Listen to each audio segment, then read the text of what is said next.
Por un lado, ella me decía que yo era los ojos de su cara, que por mí mataba. Y por otro lado me maltrataba verbalmente y psicológicamente tremendo. Estábamos como desesperados. Yo me recuerdo que fui con mis hermanos a visitar a un psiquiatra.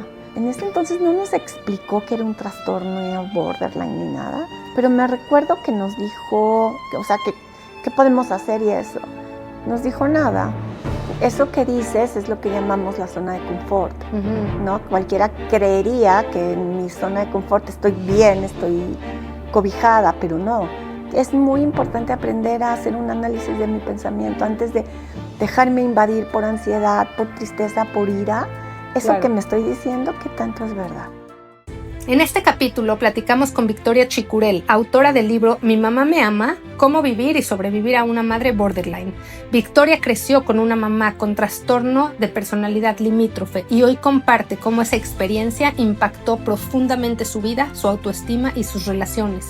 Hoy es psicoterapeuta cognitivo-conductual especializada en crisis y violencia intrafamiliar. Bienvenidos a Hijos del Caos, el podcast donde hablamos de lo que nadie habla. Crecer en un hogar con adicciones, el impacto que eso deja en la vida adulta y, lo más importante, cómo sanar. Comenzamos. Hola y bienvenidos a Hijos del Caos. Yo soy Linda, su host, y hoy tenemos el gusto de platicar con Victoria Chicurel. Victoria nos va a platicar todo acerca de su vida, que también pueden leer ustedes después si quieren ya más detalles en su libro que se llama Mi mamá me ama. Este es su libro, yo ya lo leí, está de verdad buenísimo, fuerte, pero bueno, les vamos a dar un gran resumen con esta plática. Entonces igual aquí lo pueden pedir en Amazon. Victoria, bienvenida. Gracias, Linda. Muchísimas gracias. Es un honor estar aquí contigo. Ay, gracias por venir. Pues, a ver, para que la gente sepa más o menos de qué vamos a hablar, platícanos primero qué es el síndrome de personalidad limítrofe. Ok, la personalidad limítrofe es un trastorno de personalidad. En todos los trastornos de personalidad existen grados. Hay de leve, moderado y severo. Okay. ¿Sí? Entonces, eso también te va a llevar a que no todos las personas que padecen de este trastorno sean exactamente iguales. Okay. Es un trastorno en donde la persona tiene muchos problemas en el control de impulsos. Okay. Y se sumergen en unas dinámicas interpersonales de amor-odio. Necesitan mucho tener el control, el reconocimiento. Son personas que también son vulnerables a tener trastornos, por ejemplo, de alimentación. Okay. O de usar sustancias, porque es difícil para la persona vivirlo y para el entorno convivir con ellos, porque muchas veces por su falta de control de impulsos viven en situaciones de alto riesgo. Okay. O viven con muchos problemas interpersonales que obviamente se sienten muy desdichadas y que la gente no los entiende, muy incomprendidos y llegan a ser muy rechazadas también por sus conductas. Okay. En pocas palabras es algo que tiene este trastorno. Okay. ¿Y tu mamá lo padeció? Mi mamá lo padeció, obviamente, cuando yo era niña o hace muchos años, la gente no estaba muy informada. De entrada, toda la parte que tenía que ver con la psicología, ir a un psiquiatra o ir a un terapeuta, era como un tabú, era vergonzoso. Y además que al no haber información, no sabías qué estaba pasando. Veías que había cosas diferentes, extrañas y muy dolorosas. Uh-huh. Sin embargo, no sabías el por qué, ¿no? Okay. Entonces, creo que eso también es una parte que sugiero a las personas que estén con pacientes que tienen este trastorno, informarse, pedir ayuda también a los familiares para poder relacionarse mejor con su paciente, no a través del juicio nada más. Okay.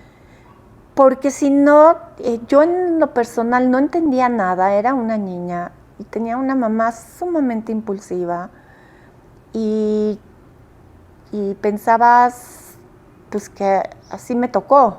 Claro. Y muchas veces lo vivías personal, ¿no?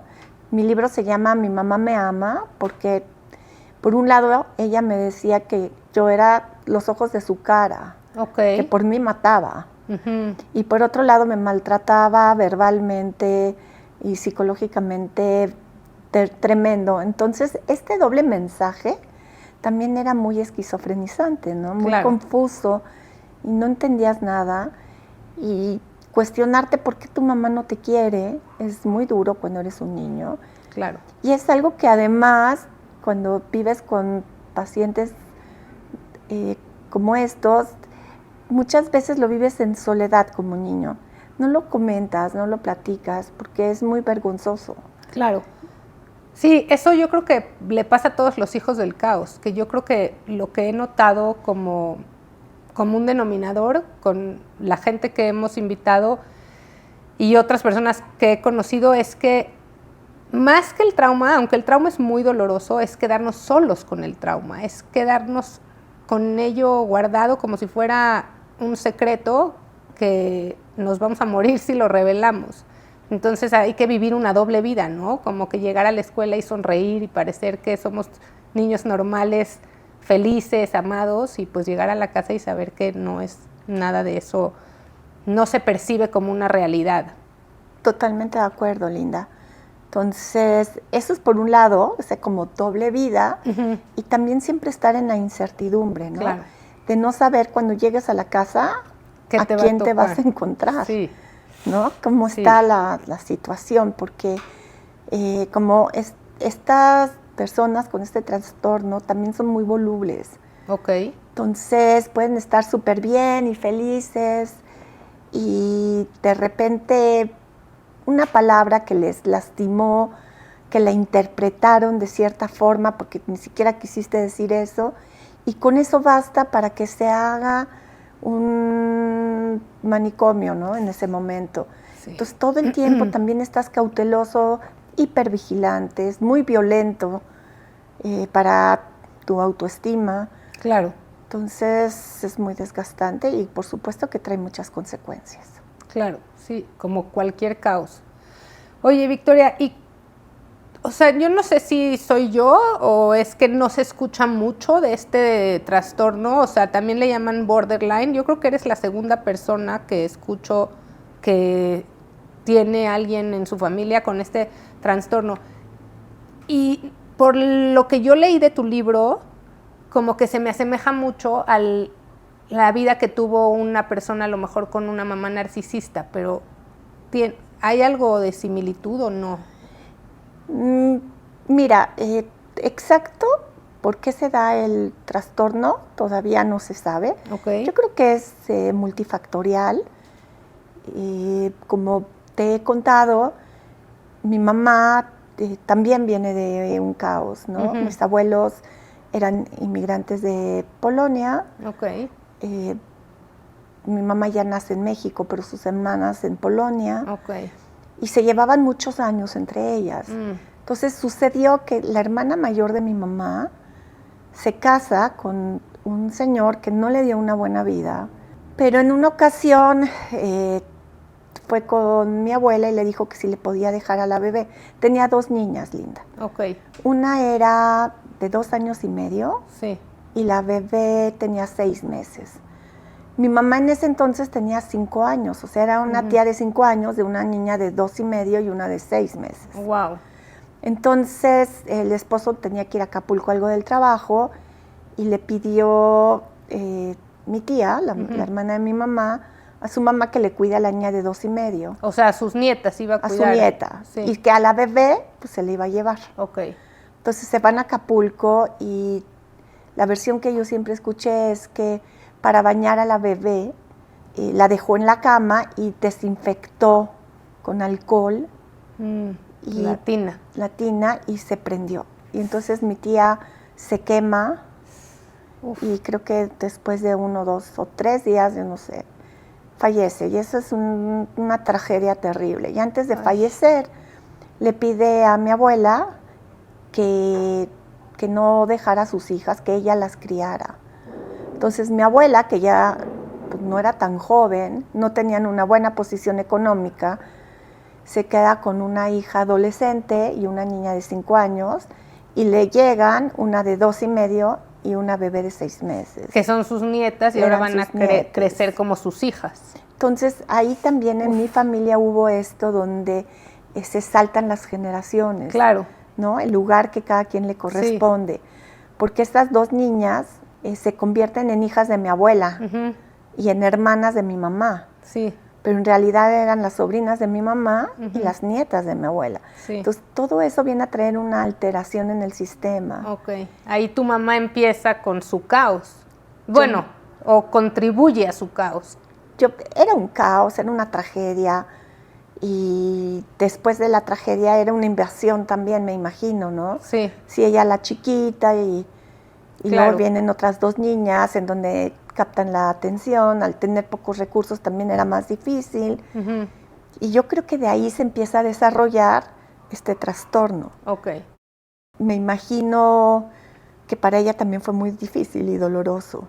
Sí, suena muy fuerte. Más además yo creo que el estado de ánimo de su mamá, que acaba de perder a una hija, pues está de luto y ahora tiene que criar a 3 niñas chiquititas, más seguir con su vida, ¿no? Ya impacta muchísimo. Pero tú después, bueno, ahorita vamos a llegar a ya tú después, pero eres terapeuta, entonces ahora sabes cosas. ¿Tiene algunas similitudes con el narcisismo? Porque lo que yo percibo es, por ejemplo, hablo con una mujer que creció con una mamá narcisista y hablo contigo y el tipo de abuso es muy similar. Ok, es una gran pregunta, Linda. El trastorno narcisista de personalidad es diferente, también se da de una herida. Ok. Y es una gran necesidad de ser reconocido. Ok. Todo el tiempo quiero los reflectores encima de mí. Sí. Sí, pueden llegar a ser incluso muy poco empáticos. Sí. No como un sociópata, pero sí pueden ser muy generosos, pero desde el punto de yo puedo. Okay. Yo soy más que tú y yo soy generoso y yo te doy, ¿no? Sí. Todo el tiempo atrás del reconocimiento. Y al ser narcisistas necesitan que los demás estén abajo, ¿no? Claro. Sean menos. Sí. Y eso también es muy doloroso. Ese tipo de trastorno se da mucho más en varones. Ok. Y el trastorno borderline, trastorno limítrofe de la personalidad, aquí es diferente porque es que la persona es muy inestable emocionalmente, muy impulsiva. Okay. Y entonces también puede llegar a decir cosas horribles y estar continuamente metiéndose en problemas. Este trastorno se da mucho más en mujeres. Okay. O sea, no quiere decir que no haya una mujer narcisista o que no haya un hombre borderline, pero se da mucho más por estadística en mujeres el borderline y el narcisismo en varones. Okay. Ahora, todos tenemos rasgos de personalidad. Una cosa es un trastorno es cuando tú estos rasgos los estás actuando 24/7. Okay. ¿Sí? Y entonces interfiere en todas las áreas de tu vida y te da problemas en todas las áreas de tu vida. Claro. Cuando tienes rasgos narcisistas ves que llegas a la escuela y es que esa niña sí es bien presumida. Okay. No llega a generar un problema, un caos en la vida, ¿no? Okay. Con la gente borderline también todos podemos tener rasgos borderline. Sí. Porque todos en algún momento somos impulsivos o todos en algún momento podemos tener una volatilidad emocional. Claro. Pero sin llegar a que eso afecte todas las áreas de tu vida y todas tus relaciones. Sí. Y entonces, danos algunos ejemplos de cómo fue para ti ser una niña que se está cuestionando si su mamá me ama. ¿Qué hacía tu mamá que te hacía cuestionarte esto? ¿Cómo viviste tú el abuso, causa de este trastorno? Cuando era niña, o sea, no estaba tan, digamos que quizá era leve el trastorno de mi mamá. Okay. Era una mujer también que le gustaban mucho los reflectores. Okay. Le gustaba mucho que la gente la admirara. Era una mujer muy guapa, que tenía una característica, su risa. Entonces iba a las fiestas y eran unas carcajadas, pero obviamente en exceso, ¿no? Que de hecho, todo donde hay un exceso hay un problema. Si comes mucho, claro. no comes, si haces ejercicio, si trabajas, todo en exceso hay un problema. Entonces ella era como el alma de las fiestas. Okay. Esto de niña, quizá estaba yo como, dicen, midiéndole el agua a los tamales, pero no era tan grave como cuando yo llego a los 12, 13 años, que hay un evento en mi familia en donde mi abuelo tuvo un abuso de confianza en el trabajo de mi papá, en su negocio. Okay. Y bueno, ahí se destapa la cloaca. Y fue una guerra terrible y mi mamá ahí se va a muy severo, o sea, con unos arranques tremendos, incontrolables, se peleó con el mundo entero, nadie de su familia le volvió a hablar y por ende todos nosotros nos quedamos solos. ¿Tú y tus hermanos? Mis hermanos y yo, todos nos quedamos sin nadie y ella no paraban. Tenía una gran necesidad de pelear, de insultar, de generar situaciones muy incómodas y dolorosas para las otras personas, de toda esta rabia que tenía incontenible.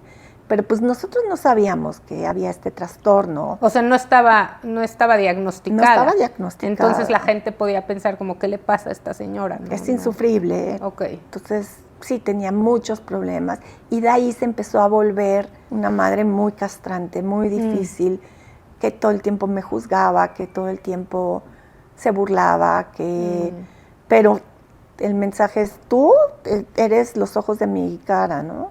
Okay. Y yo te adoro y yo por ti mato, y por el otro lado ella a mí me mataba con sus palabras, con sus acciones. Entonces allí es donde se puso súper severo. Sí tuve una adolescencia muy difícil en donde, como cuento en mi libro, me vuelvo una marioneta de ella. Okay. O sea, yo dejé de tener voluntad porque pues ya no podía hacer nada. Todo lo que hacía era juzgado, criticado, burlado. Entonces, yo incluso a los 14 años, que iba en segundo de secundaria, tuve un ataque de pánico. Okay. Llegaba de la escuela casi a las 5 y estaba como oscurito y al otro día había exámenes. Y es verdad que en mi casa nadie me decía si me sacaba 6 o 0, no les importaba, pero a mí sí. Okay. Y me empezó a dar una angustia horrible porque iba a ver el examen. Entré en pánico y lo único que necesitaba es que alguien me dijera, tranquila, no va a pasar nada, que me abrazara y ya. Pero eso no pasó. Y yo empecé a decir, no quiero ir a la escuela, no quiero ir a la escuela. Y luego me llevó mi papá con la psicóloga de la escuela. La psicóloga comentó que pues no quiere venir, pues que no venga, ¿no? Y me sacaron de la escuela. A los 14 años. Sí, fue un relajo. Entonces luego me metieron a estudiar de secretaria, que en ese entonces era para las señoritas bien, ¿no? Y pues ahí me la pasaba padre, tenía mis amigas, pero me generó mucho conflicto interno, ¿no? De sentirme con muy poca satisfacción y orgullo personal. Ok. Tuvo un impacto fuerte en tu personalidad, en tu autoestima. Sí, sí. Y eso creo que también me debilitó. Ahí en esto creo que no había culpables, ¿no? Pero sí. No se sabía qué estaba pasando. La única profesional que vimos fue la psicóloga de la escuela, que pues no tuvo muy buen tino, ¿no? En decir qué me pasaba, nadie me ayudó. Y pues desde ahí también yo creo que me hice más chiquita y con todo el abuso que yo tenía afuera con mi mamá, sí. Fue muy duro. Y el problema es que dejas de tomar tus propias decisiones. O sea, cuando dices lo de la marioneta, ¿te refieres a que haces solo lo que ella te dice que hagas? Sí, porque aunque yo hiciera diferente, ella se iba a agenciar de ver truncarlo, ¿no? Okay. Se metía con mis amigos, se metía con quien quiera que yo hablara. Y si se empezaban a hacer cercanos a mí, se metía en la relación y hacía problemas y trataba de que se alejaran. O sea, difícil, y lo peor es que no entendías nada. Claro. Ahora, si tú hacías lo que ella decía y te convertías en una súper buena marioneta, ¿te iba bien por lo menos o igual te iba mal? Me iba bien a ratos. Porque no había manera de ser la mejor marioneta. Claro. Además. Sí, y además estamos hablando de una persona que no puede autorregularse. Entonces eso es interno. Nada de lo que parezca que de afuera la va a ayudar a autorregularse realmente la va a ayudar. Esto digo, ya lo sabemos después de muchos años de terapia, pero si yo, que llevo tantos años tratando de pues dominar la autorregulación, todavía me cuesta y llevo muchos años de trabajo personal, no me puedo ni imaginar a alguien con este trastorno que no está ni diagnosticado, ni ayudado, ni medicado, si es que hay alguna forma de medicación que ayude, pero pues sí me puedo imaginar, digo, ya después de leer también todo esto, que fuerte fue para ti. Y ¿la relación por ser tu mujer con ella era diferente que con tus hermanos? O sea, ¿se la agarraba más fuerte contigo que 100%. Con ellos? Con ellos también tenía sus cosas, pero sí, yo era su chivo expiatorio, 100%. Y te digo, se metía hasta, si yo tenía una amiga, no, ya no quiero que nada más andes con ella, y que tenía que salir con otras personas. O sea, cosas de ahí para arriba, ¿no? Sí. Sí son muy fuertes y muy, muy vergonzosas. Pero no sabías qué pasaba, no tenías idea. Claro, sí, qué confusión y qué tristeza para quien lo vivía, o sea, para ti. ¿Y tu papá en todo esto qué rol tiene? Mi papá en todo esto, él era un hombre muy generoso, tranquilo y más débil de carácter. Que ella. Entonces no podía con ella. O sea, de hecho, a raíz del evento que hubo en la familia, y no fue el abuso de mi abuelo lo que realmente acabó con mi papá, sino las consecuencias que tuvo en mi mamá, que mi papá se fue. O sea, fue tu abuelo materno con tu papá. Sí. Sí, eso a mí me suena muy familiar, porque así trabajó mi abuelo materno con mi papá, y el caos de por sí que ya había entre mis papás solo se potencializó porque dejan a la hija entre la espada y la pared. O sea, es muy complicada esa situación. Sí, fue muy, muy difícil porque ahí mi mamá se brota. Te digo, era una cosa, una energía incontrolable. O sea, mi papá a los 56 años, a los menos, 48 años le dio un infarto. Y de ahí empezó con depresiones muy fuertes, con problemas cardíacos. Fallece de 56. Pero sí, yo creo que sí, a consecuencia del estrés tan fuerte que vivía, de la presión tan dura por la que estaba sometido. ¿Qué edad tenías tú cuando él falleció? Cuando mi papá fallece yo tengo 24 años. Ya, o sea, ya te habías casado. Ya me había casado, ya me había divorciado, tenía una hija, vivía con ellos. Estaba en el más caos, ¿no? A ver, y antes de que nos cuentes todo eso, quiero que nos empieces a platicar un poquito cómo, o sea, porque te casas joven, entonces, ¿cómo empieza a tener un impacto en tu vida de adulto todo este caos? ¿Cómo eliges a tu esposo? ¿Cómo decides que ya te quieres casar? ¿Cómo es todo eso? Mira, yo seguía como lo que se esperaba de mí. Sí, claro. Sin razonar, sin cuestionarme. Tenía 18 años. Y obviamente nadie podía estar casado conmigo porque mi mamá no permitía que nadie estuviera cerca. Entonces, de alguna manera era una fuente de problemas tremendos. Me divorcio, después a los 25 me volví a casar, pensando que había encontrado a la persona que me iba a salvar de mi mamá. Ok. Sí, porque ella se enfrentaba a ella y así. Ok.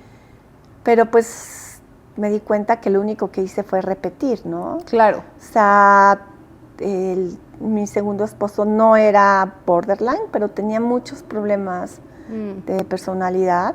Ok. Y fue muy difícil y fue como, quizá como era familiar para mí estar con una persona conflictiva.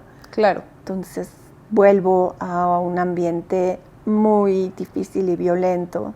Claro.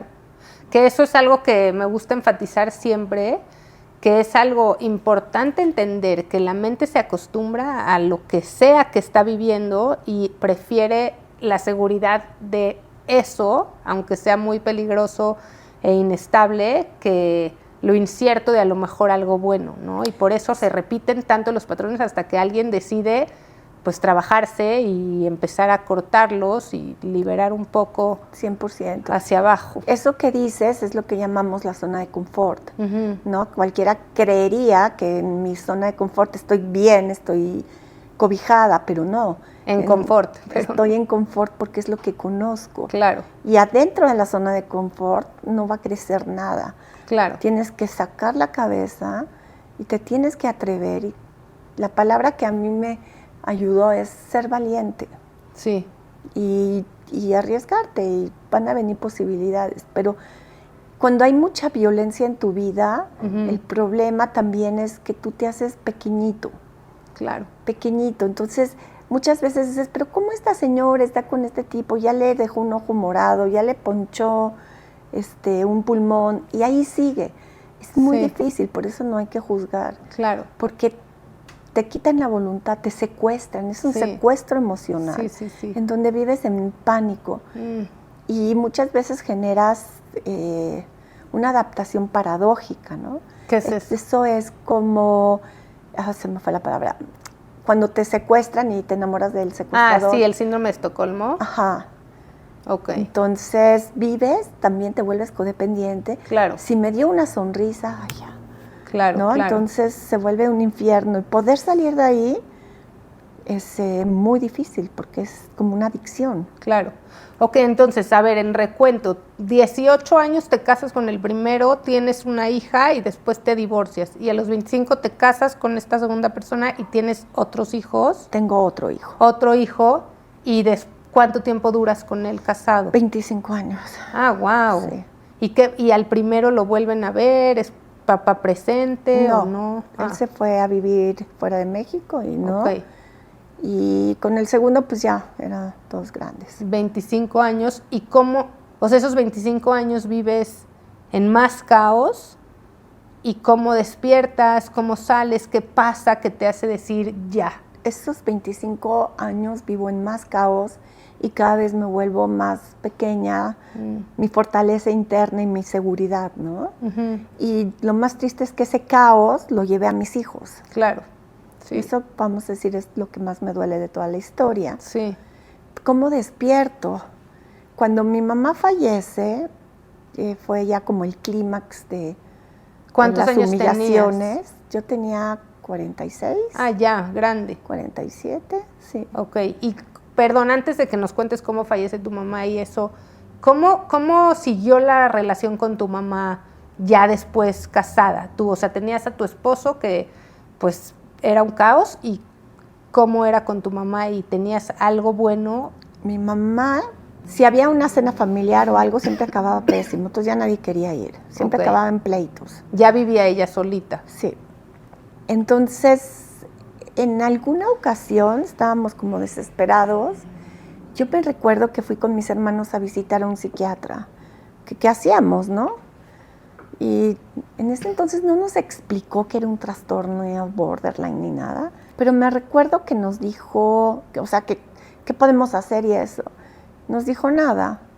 Si un día se enferma o así, pues busquen una enfermera. ¿Pero para esto ya la diagnosticaron o no? No, nunca la diagnosticaron, pero él le recetó un medicamento que se llama Ativan. Okay. Ah, Ativan. Y entonces la señora, obvio, se empezó a automedicar. ¿Es un antidepresivo o pues, es un...? El Ativan es un ansiolítico para dormir. Okay. Y entonces se los tomaba cuando quería, tomaba muchísimo, se hizo farmacodependiente, pero vivía sedada. Entonces ella robaba recetas médicas y lo iba a comprar a la farmacia, y como cualquier adicción. Sí, claro. Eso la mantenía en ya un modo bajo, en donde ya no estaba todo el tiempo peleando. Ya no habían impulsos, digamos, tanto. Ya no había impulsos, tenía sus cosas y sus mañas, te mentía, ¿no? Sí, decía, ya es que como nunca adicto me hablas, ahora. nunca me hablas. Te acabo de hablar hace media hora. Es que fui por cigarros. Entonces, y no se fue por cigarros, se fue, no sé, a tomar un café con una amiga. Ya. Pero, ¿me entiendes? Sí. Pero sí bajó mucho su impulsividad. Sin embargo, pues sí, vivía sedada. Tomaba muchísimas pastillas. Antes de seguir, quiero decirles algo. Si estás viendo este episodio y aún no estás suscrito, suscríbete ahora. Más de la mitad de nuestra audiencia no está suscrita y tu clic hace la diferencia para que Hijos del Caos pueda seguir ayudando a quien más lo necesita. Y pues ahí fue cuando ella empieza a bajar de nivel. Y mientras tú estás en tu caos, en tu familia, ¿ella sabe algo de cómo te trata tu esposo? Nada. O sea, tú te quedas callada. Sí, no. O sea, sí sabían, bueno, que no era una persona muy sociable, pero no, nada. Y yo también me vuelvo muy reactiva y reacciona a la violencia. Claro. Y violencia trae violencia. Yo también me vuelvo violenta cuando me vuelvo reactiva. Y después lo que pasó es que cuando mi hija se casa, en el año 2003, y era su despedida de soltera, yo bajé a la cocina a preparar, calentar, pero se supone que yo no tenía que estar ahí, ¿no? Con las chavas. Sí. Entonces una chavita entró a la cocina. Y bueno, pues si entra a la cocina, sí puedo hablar con ella. Y empezamos a platicar, ¿y tú qué haces? Y así, me dijo, es que estoy yendo a la prepa abierta.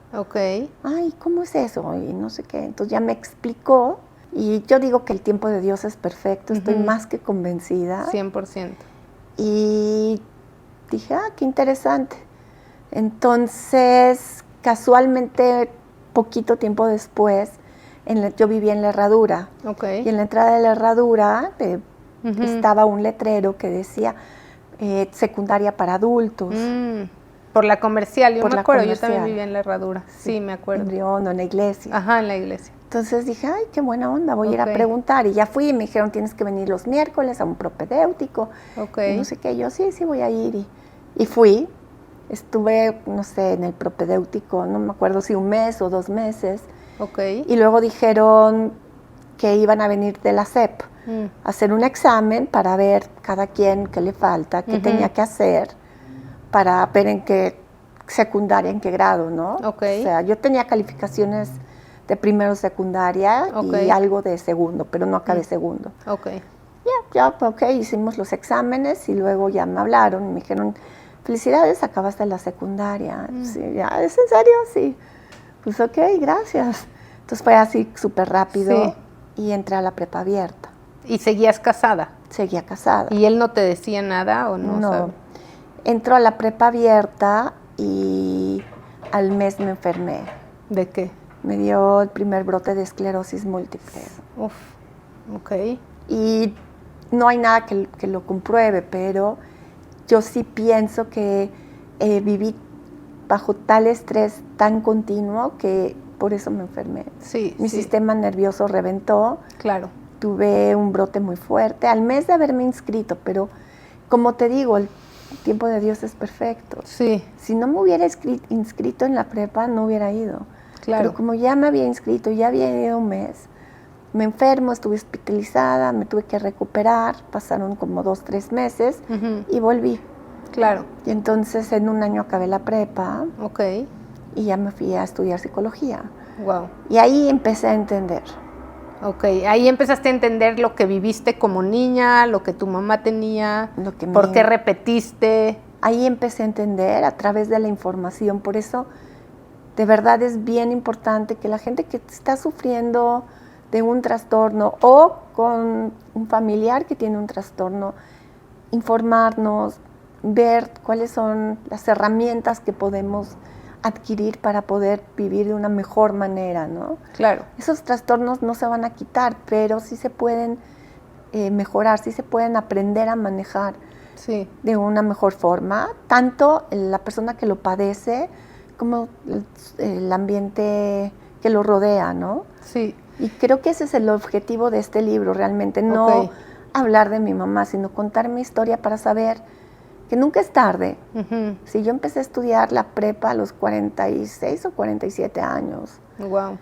Y finalmente de ahí pues ya me seguí corridito la licenciatura, la maestría y todo lo que gracias a Dios se ha podido hacer. Sí.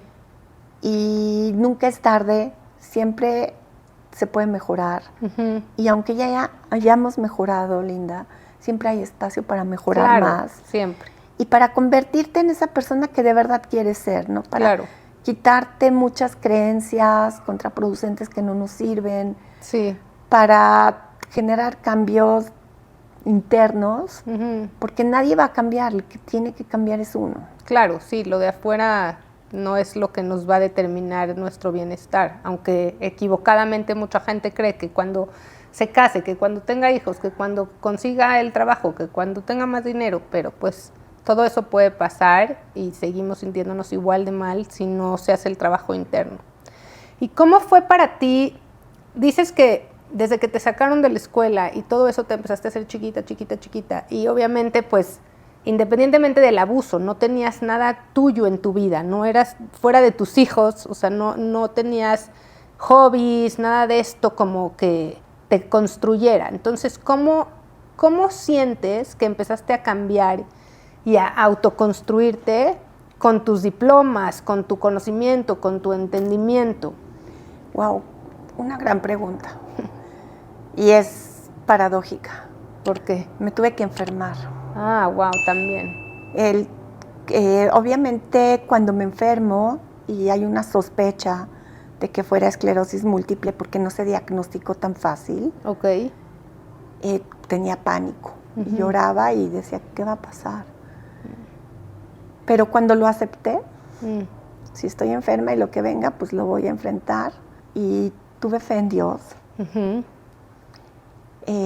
Pude mejorar y darme cuenta de que ya era momento de tomar decisión y que yo podía elegir entre seguirme enfermando, quedar muy mal, porque la esclerosis múltiple no me iba a matar, pero sí me iba a dejar muy mal. Claro, es degenerativa, ¿no? O tomar todas mis fuerzas, ser la persona que realmente soy y que estuvo escondida y empezar a construir mi propio mundo.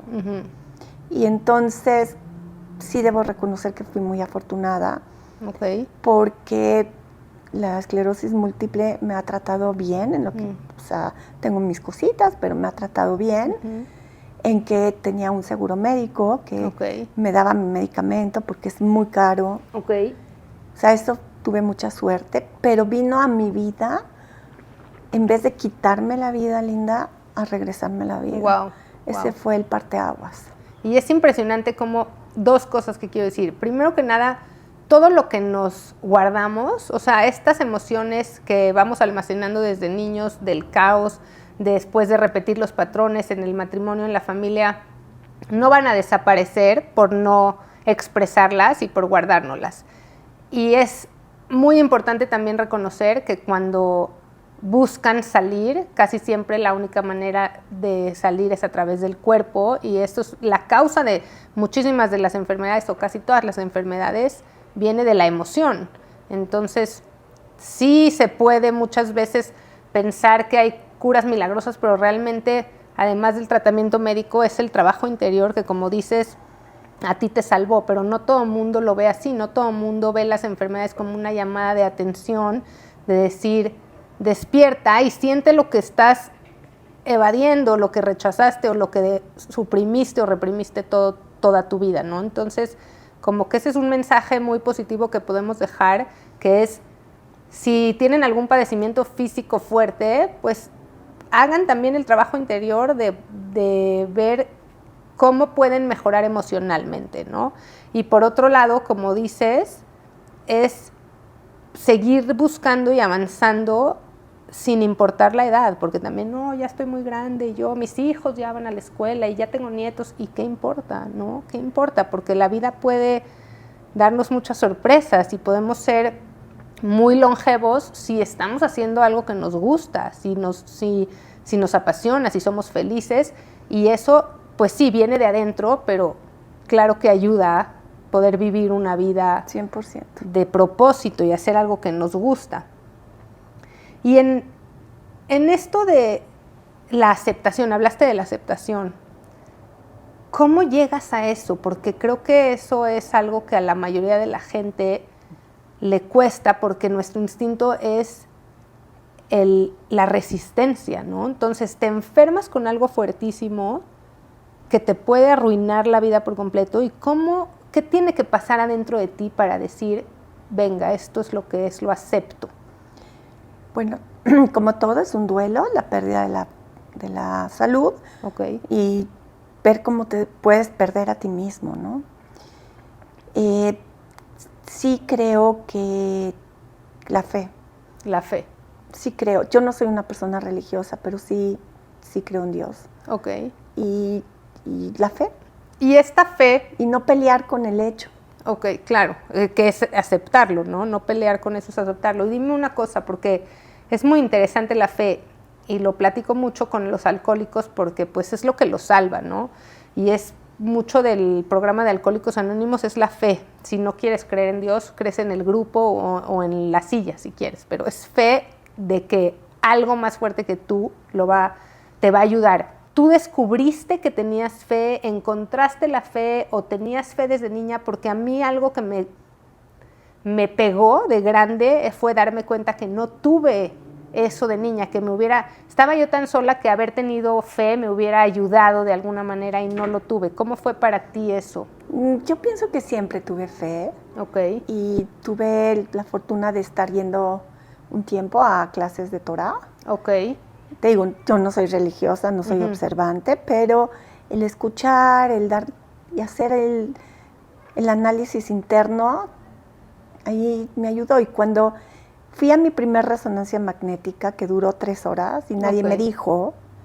¿Que duraba 3 horas? Nadie me dijo, pero el doctor me había dicho, mira, no sé qué tienes, pero mira, a tu edad lo más común son los tumores. Okay. Y dije, madre mía, yo creo que tengo 8. Me tienen aquí 3 horas. Okay. Fue horrible. Sí. Al final dije, va a pasar lo que Dios quiera. Okay. Lo que Dios quiera va a estar bien. Sí. Porque yo no puedo hacer nada con esto, más que aceptar y hacer lo que me toca. Y estar 3 horas adentro de un tubo ya era bastante esfuerzo. Sí, es la resignación, ¿no? Como que es el primer paso. Es diferente, ¿no? Sí. Entre resignarte, pues ya ni modo. No, pero me refiero a la resignación de que no puedes solo, de que necesitas a Dios, que creo que es algo que se utiliza mucho también en Alcohólicos Anónimos. No la resignación de ya me doy por vencido y me muero, sino... Como la humildad. Sí, o sea, de saber que no está dentro de tu control, y sí está dentro del control de Dios, digamos, pero claro que si tienes la voluntad y Dios, yo creo que, ves que la gente dice si Dios quiere, yo digo, yo creo que Dios siempre quiere ayudar. Sí. Entonces, si tú quieres que Dios te ayude y te agarras de Dios, entonces esa es la resignación de soltarte ante Dios, de rendirte ante Él. Eso me encanta, Linda. Sí, eso a mí de verdad, veo cómo tantos alcohólicos se salvan con eso, y digo, no tienes que ser alcohólico o adicto, del dolor te salvas de eso también. A mí me ha ayudado muchísimo. Yo tampoco soy religiosa, pero me he vuelto muy espiritual y sí me ha ayudado muchísimo creer en Dios.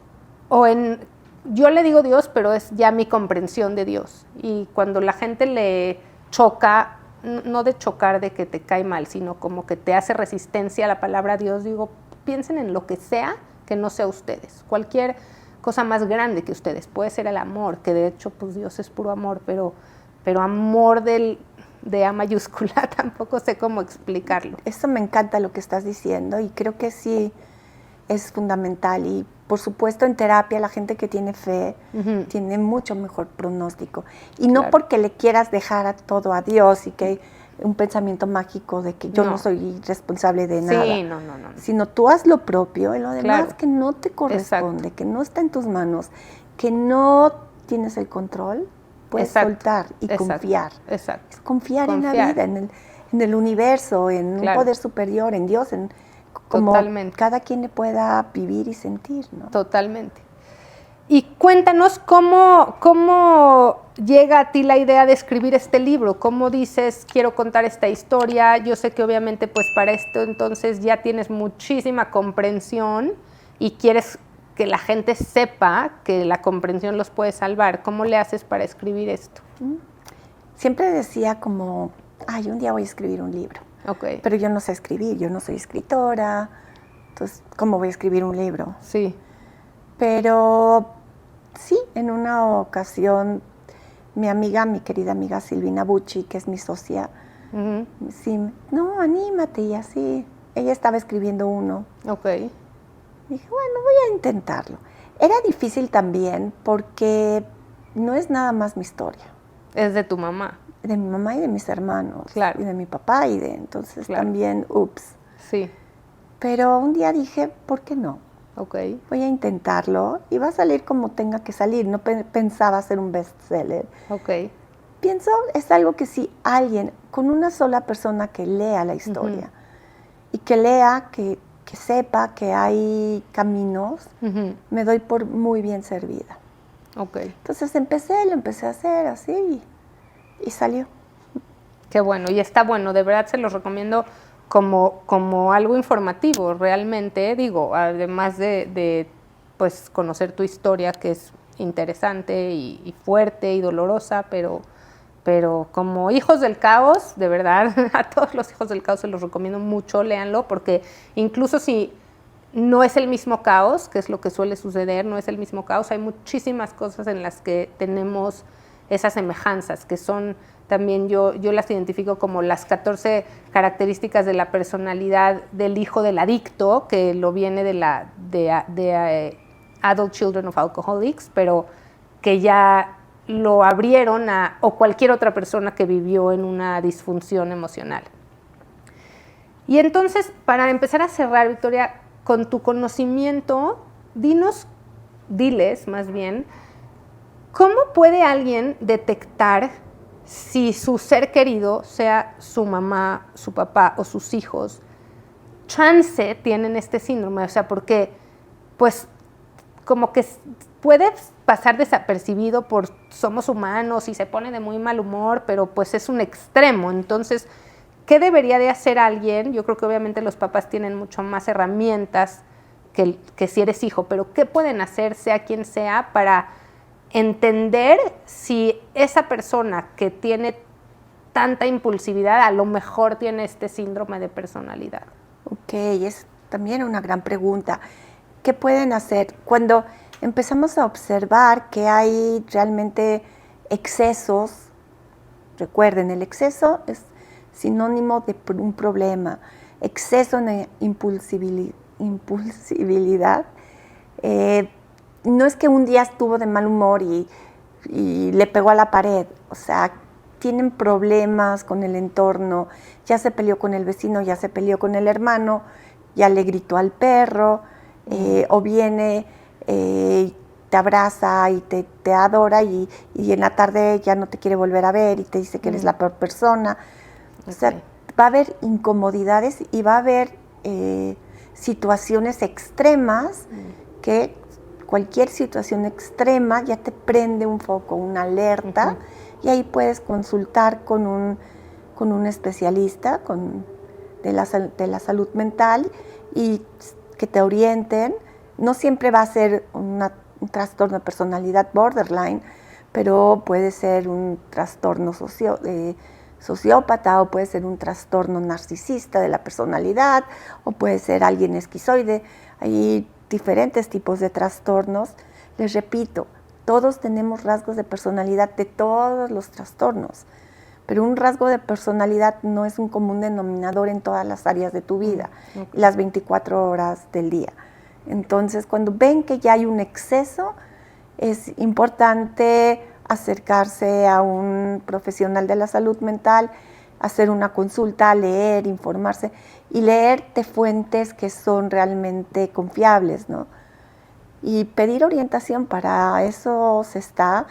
Y yo creo que si realmente van a tiempo y pueden tener ayuda, la vida puede ser mucho mejor para ustedes y para la persona que está padeciendo el trastorno de personalidad. Y es muy difícil cuando no se sabe ni por dónde caminar y los riesgos son muy altos. Sí, muchas gracias por eso.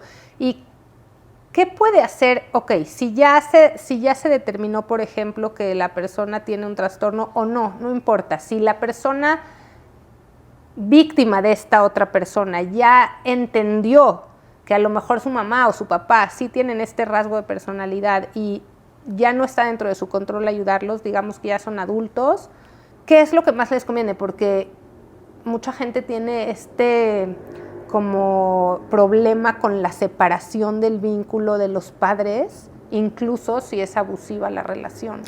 Es que, Linda, ahí existe la creencia de que respetarás a tu padre y a tu madre. Sí. Y hablar algo de tu papá o de tu mamá que no es lindo, ya te genera mucho conflicto interno y culpa. Sí. Lo que es importante es, si yo me asesoro, puedo adquirir herramientas. Ahorita yo hago mucha terapia cognitivo-conductual, Okay. en donde ya no vamos a ir a la cuna si tu abuelita te fue a ver cuando naciste y dijo qué fea niña. Uh-huh. Ya eso no importa, trabajamos el aquí y el ahora. Okay. Y a través de eso vas a adquirir técnicas que te van a ayudar a poder tomar mejores decisiones, porque la terapia cognitivo-conductual está basada en la cognición, que es el pensamiento. Okay. Eso te genera una emoción, depende de lo que yo pienso, es la emoción que me trae. Claro. Y depende cómo me siento, es como yo voy a actuar. Claro. Entonces no importa el hecho. Claro. Lo que importa es qué te dices a ti mismo del hecho. Exacto. Y puedes adquirir ese tipo de herramientas que te van a ayudar a poder tomar mejores decisiones, a poner límites y a saber manejar mejor este tipo de situaciones que siempre van a ser dolorosas, pero hay veces estás totalmente vulnerable y desprotegido. Claro. De la otra manera, cuando ya estás bien informado, cuando sabes que no es personal, por ejemplo, sí. también te da otra mirada. Claro, sí. Y aunque es doloroso, se puede enfrentar desde otro lugar, porque sí, la información ayuda muchísimo. Me gustó lo que explicaste de la terapia cognitivo-conductual, porque sin darme cuenta, porque yo no soy terapeuta, yo estudié coaching y un poco de hipnosis y mucho acerca de la mente, entonces yo le enseño mucho a la gente justo esto que llamo la fórmula mágica, que es tus pensamientos te generan tus emociones te generan tus acciones y tus acciones te generan tus resultados y está buenísimo. Entonces, altamente recomendada la terapia cognitivo-conductual, porque sí, creemos que tenemos que ir a indagar y llorar y sentir todo lo que no sentimos, que sí puede tener algunos beneficios de liberación energética, que es lo que dijimos, obviamente, para liberar el cuerpo también de lo que está atorado, pero el único control que tenemos es el qué pensamientos elegimos tener, y eso nos los deberían de haber enseñado en kinder, que nosotros solo podemos elegir nuestros pensamientos. Hay algo que dice que nosotros no somos nuestros pensamientos, pero sí somos esos que le creemos a nuestros pensamientos. Exacto. Los pensamientos están los pensamientos rápidos, que son los automáticos, que todos los tenemos, ¿no? Claro. Y esos nunca te dicen nada bueno. A lo mejor van a venir y me van a decir, ay, Victoria, hablas mucho. O, ay, Victoria, no, lo estás haciendo muy mal, la gente se ha de estar aburriendo. Yo puedo elegir creerle o no. Claro. ¿Y cómo? Pues puedo buscar dónde están mis distorsiones cognitivas, puedo saber que eso que estoy pensando no es cierto. Claro. Al repensarlo, al hacer un análisis, que es el pensamiento ya que tiene filtro, lento, claro. Y entonces tomar decisiones diferentes. Si yo me dejo ir, sí, seguro ya hablé muchísimo y todos se están aburriendo, pues ahorita voy a tener una actitud muy diferente. Claro. Y me encanta también un librito muy fácil y muy sencillo que creo que a lo mejor tengo por aquí, que también les puedo recomendar, que se llama, este está en inglés, pero tengo en español también, Don't Believe Everything You Think. No te creas todo lo que piensas, porque también creemos que porque surgió en nuestra mente debe de ser verdad, ¿no? Y pues no, muchísimos de nuestros pensamientos no son verdad, justamente todo esto que te dice te ves mal, no lo estás haciendo bien, que vienen pues del inconsciente, ¿no? Y de a lo mejor de, no sé, de las experiencias que tuvimos, del caos. 100%. Viene de tu sistema de creencias. Uh-huh. Estos son como los lentes con los que tú ves la vida. Exacto. ¿Sí? Si tú tienes lentes negros, todo es negro. Exacto. Si tienes rojos, todo es rojo. Pero Exacto. si te pones unos de 1000 colores, vas a ver la vida de todos los colores. Claro. Y es muy importante aprender a hacer un análisis de mi pensamiento antes de dejarme invadir por ansiedad, por tristeza, por ira. Eso que me estoy diciendo, ¿qué tanto es verdad? Claro. Y a través de reconocer las distorsiones cognitivas, que son deformación del pensamiento. Sí. Le llamamos pensamiento negativo por una sola razón. No es verdadero, es falso. Okay. Y un pensamiento positivo es positivo porque es realista. Okay. No es de Disneylandia, ¿no? Sí cuesta trabajo hacer esto, sí me esfuerzo, tengo posibilidades, en vez de decir no puedo. Claro. Entonces, aprender a ver qué me estoy diciendo, en dónde está deformado y poder ver cuál es la realidad, lo que sí es cierto, sí, te cambia la vida. Excelente, buenísimos consejos. Y ya por último, cuéntales a las personas si para poder empezar a cambiar sus pensamientos o poder por lo menos darse cuenta de lo que están pensando, ¿tienen que ir a terapia o pueden empezar a hacerlo ellos solos? Pueden empezar, la gente que tiene. Mira, yo llevo mucho el modelo de Team CBT, que es el modelo creado por el doctor David Burns.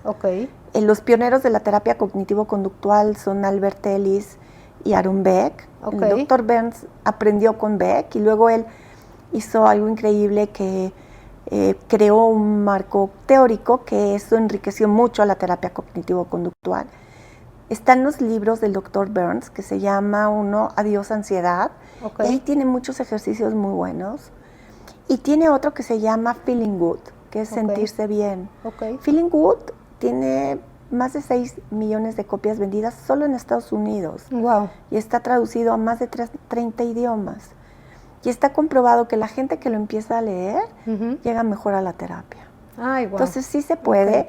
Y la terapia, yo con pacientes que me dicen, no me gusta la terapia, digo, haz de cuenta que estás yendo a un gimnasio mental. Claro. Te enseño ejercicios, tú los haces, tú aprendes, y así como tu cuerpecito se puede poner marcadito y bien fuerte, tu mente también. Ay, está increíble eso. Pues ya escucharon a Victoria, igual al final en la descripción de este capítulo les vamos a compartir sus datos, los datos de Victoria para que pues la contacten. Ya saben que la verdad yo creo en mi experiencia que los terapeutas que también además vivieron en el caos pues son los que mejor comprenden a las personas que están viviendo en el caos y que quieren salir del caos. Entonces, si Victoria nos permite, les compartiremos lo que tú nos quieras dar. Con mucho gusto. Para que la busquen. Si tienen dudas, si quieren ir al gimnasio mental y ponerse súper fuertes de la mente, vayan con Victoria, lean los libros. Yo seguro luego te voy a volver a pedir la lista para que me la des y empiece yo a leer estos libros. Y pues te agradezco muchísimo, Victoria. También compren su libro, léanlo, está muy bueno. Y pues gracias, estoy muy agradecida de que hayas venido. Gracias, Linda. Yo estoy muy agradecida que me hayas invitado. Es un honor y gracias. Gracias. Este fue otro episodio de Hijos del Caos. Yo soy Linda, su host, y nos vemos en el siguiente capítulo. Este fue otro capítulo de Hijos del Caos. Yo soy Linda, su host. Muchas gracias por estar aquí con nosotros. Acuérdense de compartir, darle like, comentar. Su presencia hace toda la diferencia para poder seguir ayudando a quien más lo necesite. Y sobre todo, suscríbanse al canal, píquenle a la campanita para que les llegue una notificación cada vez que hay un episodio nuevo. Gracias por estar aquí con nosotros y nos vemos a la próxima. Gracias por escuchar Hijos del Caos. Únete a la comunidad. Comparte este episodio y suscríbete. ¡Hasta la próxima!